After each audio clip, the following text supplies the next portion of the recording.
Un duo d'humoristes parmi les plus célèbres de France. Jeff Panacloc et son inséparable marionnette Jean-Marc remontent sur scène pour un nouveau spectacle. Dernière étape d'une aventure de 10 ans déjà, débutée dans un petit cabaret de Montmartre et qui a redonné ses lettres de noblesse au métier de ventriloque. Portrait signé Laurent Delsol et Arnoï Fergan.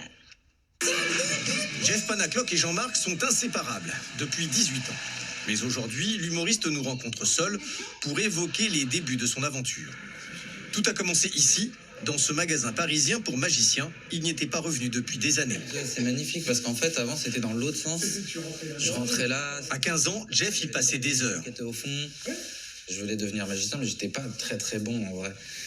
Dans la manip ou dans je n'étais pas un acharné comme d'autres, mais j'essayais de mettre de l'humour, des textes comme je fais aujourd'hui dans mon métier. Il achète sa première marionnette dans ce magasin et la prénomme Jean-Marc en hommage au propriétaire de l'époque.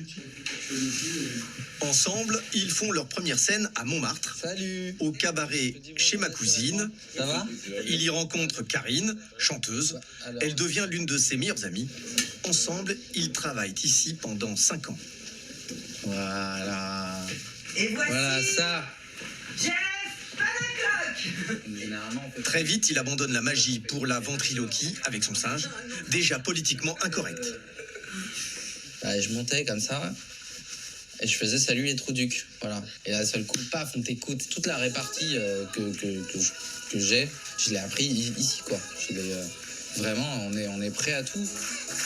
Très rapidement, son ami se rend compte du potentiel du duo. Quand on est arrivé dans la façade de l'Olympia, je t'avais dit, mais tu vois là, les lettres rouges, bientôt ce sera marqué Jeff Panacloc, ce sera toi en lettres rouges. Et tu m'avais regardé, tu m'avais dit, non, alors, mais tu rêves, non mais n'importe quoi. Et pourtant, en 2015, c'est la consécration. C'est ouf. Cet été, une nouvelle aventure a débuté, le cinéma.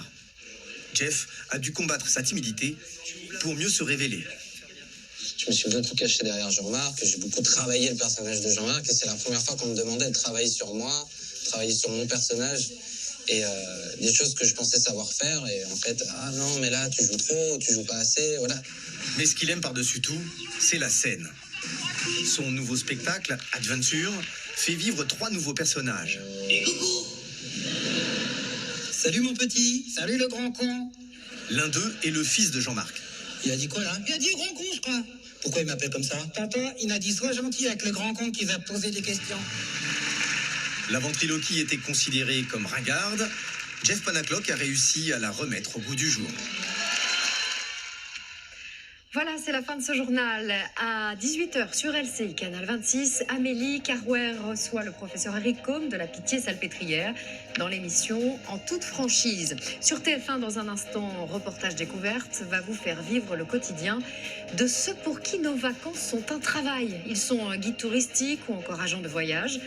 Ils ont fait de nos moments de détente et d'évasion une mission à plein temps, une quête qui relève, vous allez le voir, d'un vrai défi. À tout de suite.